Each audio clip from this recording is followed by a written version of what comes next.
हाँ बच्चों, ये है पृष्ठ तनाव, नया टॉपिक है फर्स्ट ईयर के लिए, और ये चौथा टॉपिक है पृष्ठ तनाव का। और इसमें सबसे पहले पृष्ठ तनाव होता क्या है इसके बारे में जानेंगे। पृष्ठ तनाव कहते हैं कि अगर किसी द्रव के पृष्ठ पर कोई काल्पनिक रेखा खींची जाए, तो काल्पनिक रेखा की एकांक लंबाई पर पृष्ठ के तल में तथा रेखा के लंबवत कार्य करता है, उस बल को क्या कहते हैं? पृष्ठ तनाव। जैसे देखिए पृष्ठ दिखाया गया, AB एक काल्पनिक रेखा है और इस पे बल F लगता है और इसकी लंबाई L है, तो L बराबर क्या होगा? T बराबर होगा F/L। L काल्पनिक रेखा की लंबाई है, F है काल्पनिक रेखा की पर बल। अगर L 1 है तो TF हो जाएगा। इसका मात्रक क्या है? न्यूटन पर मीटर है और विमीय सूत्र mt-2। द्रव का ताप बढ़ाने पर द्रव का पृष्ठ तनाव घटता है। द्रव के क्रांतिक ताप पर पृष्ठ तनाव शून्य होता है। द्रव के क्रांतिक ताप पर पृष्ठ तनाव शून्य होता है। अब हम पढ़ेंगे अंतरा परमाणु ससंजक और आसंजक बल। ससंजक और आसंजक बल क्या होता है? देखिए काइनेटिक थ्योरी ऑफ मॉडल में ये देखा गया कि पदार्थ छोटे छोटे कणों से मिलकर बना होता है, जिन्हें अणु कहते हैं, और जो मुक्त अवस्था में रह सकते हैं। ये अणु एक दूसरे को आकर्षित करते, लेकिन ये आकर्षण तभी तक होता है जब तक कि उनके बीच की दूरी 10⁻⁹ मीटर से कम होती है। इससे ज्यादा दूरी होगी तो ये बल कार्य नहीं करेगा। ससंजक बल एक ही पदार्थ के अणुओं के बीच कार्य करने वाले बल को ससंजक बल कहते हैं। जैसे पानी का अणु है तो उनके विभिन्न अणुओं के बीच जो आकर्षण बल लगेगा उसको क्या कहते हैं? ससंजक बल कहते हैं। या दो भिन्न भिन्न पदार्थ के अणुओं के बीच लगने वाले आकर्षण बल को क्या कहते हैं? आसंजक बल कहते हैं। ससंजक बल समान प्रकार के अणुओं के बीच लगने वाले बल को ससंजक बल कहते हैं। जैसे एक बूंद रखिए पानी की स्लाइड पे और उसी के पास में बिल्कुल पास में दूसरी रख दीजिए तो दोनों मिल जाएंगे, यानी अट्रैक्ट कर लेंगे। ये ससंजक तो समान प्रकार के अगर बल हैं, समान प्रकार के अणुओं के बीच लगने वाले बल को ससंजक बल और भिन्न भिन्न पदार्थ के अणुओं के बीच लगने वाले बल को आसंजक बल कहते हैं। जैसे मान लीजिए आप पेन से कॉपी पे लिखते हैं तो कॉपी में उसके अणुओं के मॉलिक्यूल जो सेलुलोज फाइबर्स वगैरह होंगे और इंक के उनके बीच, क्योंकि इंक उस पर लिख जाएगी, इसके मतलब उनके बीच एडहेसिव फोर्स लग भिन्न भिन्न। यह बोर्ड पे ब्लैक बोर्ड से पे चाक से लिखते हैं तो क्या हो चिन्ह बन जाता है, यानी चाक के अणुओं और बोर्ड के जो पदार्थ हैं उनके अणुओं के बीच आसंजक बल लगता है। ये दोनों बल आकर्षण बल हैं। ये वितकर्न बल के नियम का पालन नहीं करते हैं।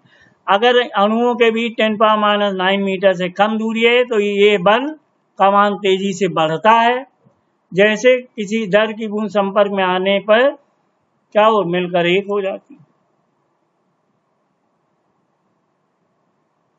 वो अधिकतम दूरी यानी 10⁻⁹ मीटर, वो अधिकतम दूरी, ये बेटा सही कर लीजिएगा 10⁻⁹ है, 19 लिख गया। वो अधिकतम दूरी 10⁻⁹ मीटर जिस पर दो अणु एक दूसरे को आकर्षित करते हैं आणविक परास कहलाता है। आणविक परास कहते हैं। जल कांच के पिस को भिगोता है परंतु पारा नहीं भिगोता है। क्या कारण? कारण ये है कि जब किसी द्रव का किसी ठोस को भिगोना या ना भिगोना ससंजक और असंजक बल का प्रभाव। अगर आसंजक बल ज्यादा है और ससंजक बल कम है तो क्या होगा कि वो द्रव उस सतह को भिगो देगी। जैसे कहा गया कि जल कांच के पृष्ठ को भिगोता है। कांच की छड़ लीजिए पानी में डाल दीजिए तो भीग जाएगी। क्यों?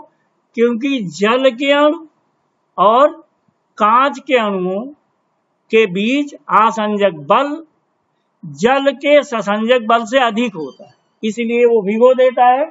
जबकि दूसरे केस में ससंजक बल दूसरे यानी पारा नहीं भिगो पाता है। क्यों? क्योंकि पारे के अणुओं के बीच ससंजक बल पारे और ग्लास के अणुओं के बीच असंजक बल से अधिक होता है, इसलिए पारा नहीं भीगता है। तो इस तरह से ये व्याख्या की जा सकती है। या जैसे तेल और पानी आप लीजिए, तेल और पानी लेने पे क्या होगा, अगर हम तेल तथा जल के बीच आसंजक बल जल के ससंजक बल से कम होता है, पर तेल के ससंजक बल से अधिक होता है। यही कारण है कि तेल के पृष्ठ पर डाली गई जल की बूंदें सिकुड़कर गोलिका का रूप ले लेती, परंतु जल के पृष्ठ पर डाली गई तेल की बूंदें एक पतली फिल्म का रूप में फैल जाती है।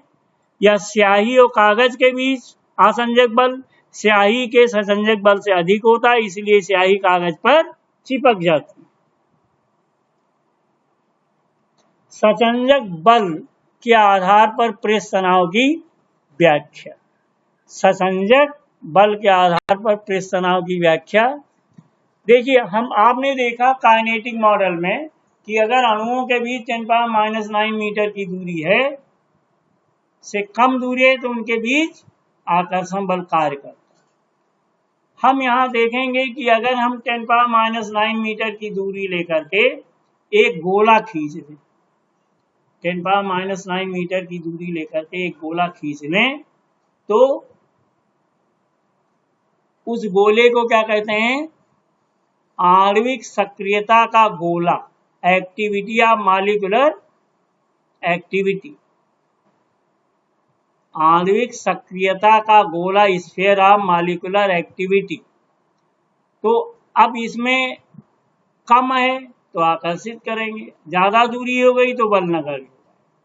तो इसमें देखिए ये लिक्विड दिखाया गया है, इस लिक्विड में देखिए ये 4 गोले बनाए गए हैं, आणविक सक्रियता का गोला, और इसमें द्रव है। अब डी पे विचार कीजिए, डी पे एक अणु है बीच में, और इसके अंदर 10⁻⁹ मीटर तक की दूरी को सभी अणु इसको आकर्षित कर रहे हैं, और ये भी सबको आकर्षित कर रहा है। तो नेट बल इस पे 0 हो जाए, सब एक दूसरे का आकर्षित कर रहे हैं तो नेट बल दूर हो जाए। इसी तरह से आप देखिए सी पे भी यही केस है, सारे द्रव के अणु इस गोले के अंदर हैं तो इस पे भी नेट बल 0 होगा। लेकिन जब आप बी पे आइए तो बी पे आइए, देखिए नीचे की ओर अणु ज्यादा है, ऊपर की ओर कम है, ऊपर थोड़ा कटा हुआ है, तो नेट बल किधर लगेगा, नीचे की ओर लगेगा।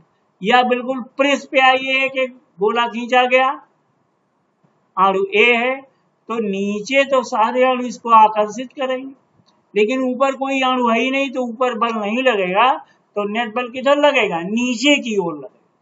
और जब नेट बल नीचे की ओर लगेगा, यानी जो पृष्ठ पर उपस्थित पृष्ठ है उस पर जो अणु है उस पर नीचे की ओर बल लगता है, और इसी को क्या कहते हैं, पृष्ठ तनाव कहते हैं।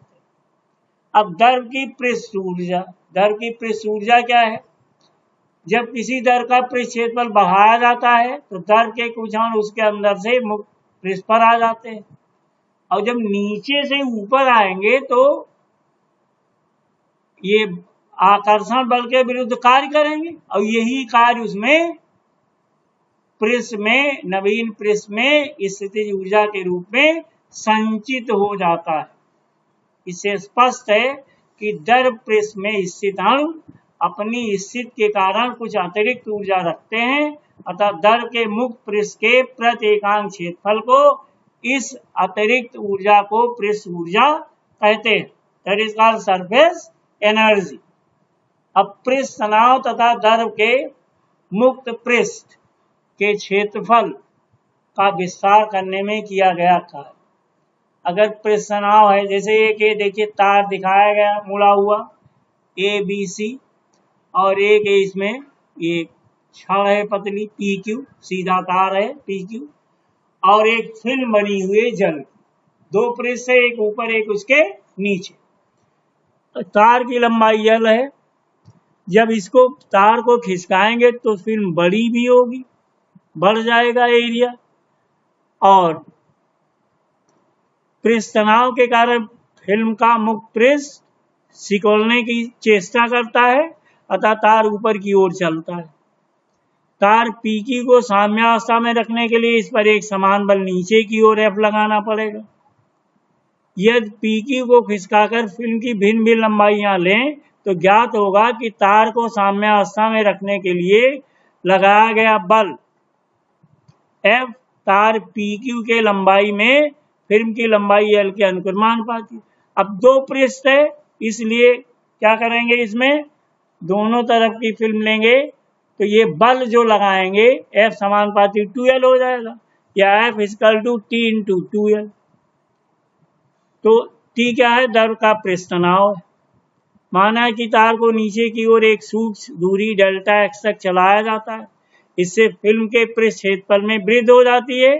इस बल द्वारा किया गया कार्य क्या होगा, W = बल गुणे विस्थापन, तो बल गुणे दूरी, तो F × Δx, F हो गया 2TL × Δx, और 2L × Δx = क्या हो जाएगा, ΔA, क्षेत्रफल में वृद्धि।